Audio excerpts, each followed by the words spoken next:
Karena tanda orang yang ibadahnya karena nafsu, kata Imam Ghazali, dia semangat di awal, lalu di pertengahan dan penghabisan semakin loyo dia, ya, semakin malas. Ya. Lain hal kalau sakit. Kalau ada orang sakit karena ibadah, demi Allah sakitnya itu dikasih pahala berlimpah oleh Allah. Karena ada orang bermaksiat sampai sakit. Ada orang bermaksiat sampai sakit. Maka beruntunglah kalau Anda sakit, beribadah sampai sakit. Ini nilai tersendiri di sisi Allah Subhanahu wa ta'ala. Jangan buang-buang waktu di bulan Ramadan dalam hal yang tidak guna. Ya, ini tamu nggak lama, sebentar. Ya, malam ini udah malam keempat. Semakin ke depan semakin cepat. Ya, tanda akhir zaman nih, kata Nabi, yaglubu fiha zaman. 1 tahun kayak sebulan, sebulan kayak sehari, sehari kayak sejam. Ini waktu berjalan cepat. Jadi jangan buang-buang waktu dalam hal yang gak ada guna. Apalagi diisi dengan maksiat, apalagi diisi tidak berpuasa. Dalam riwayat Nabi kita Muhammad SAW, ketika berjalan nanti di yaumil qiyamah, ada orang teriak-teriak megangin pakaiannya Rasul.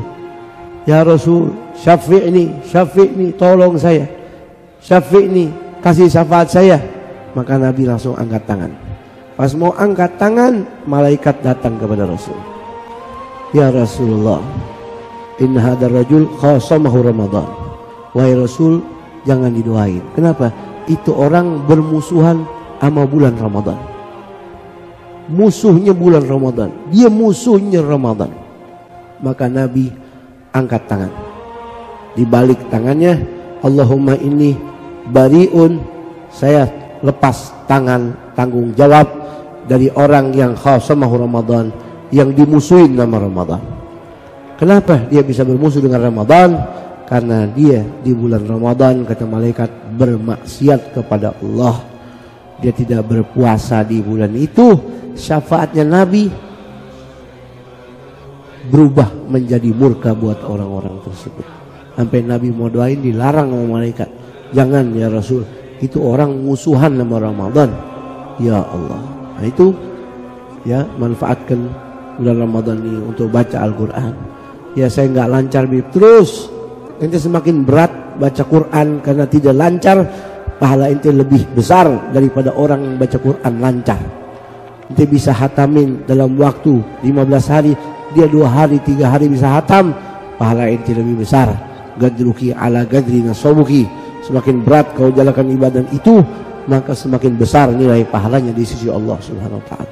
Ya, jangan jauhin dari Al-Quran, banyak-banyak baca Al-Quran, cari ridho ibu bapak kita, beramal saleh, istiqomah. Jangan tinggalin sholat berjamaah, yang khususnya di bulan Ramadan. Jangan tinggalin sholatnya, harus berjamaah. Dhuhr, asar, maghrib, isya, subuh, malam tahajud, sempurnain witir jadi 11 rakaat. Kapan lagi? Ya, kapan lagi? 3 rakaat di masjid berjamaah, 8 rakaat di rumah tengah malam. Pegang Quran, baca 1 juz atau setengah juz, 1 lembar, 2 lembar, 1 huruf dilipat ganda sama Allah sampai 30, sampai 700, sampai tiada hitungan yang tahu kecuali Allah Subhanahu wa ta'ala. Karena celaka bagi orang 3. Yang pertama, masuk Ramadan tapi belum diampuni dosanya sama Allah. Kenapa?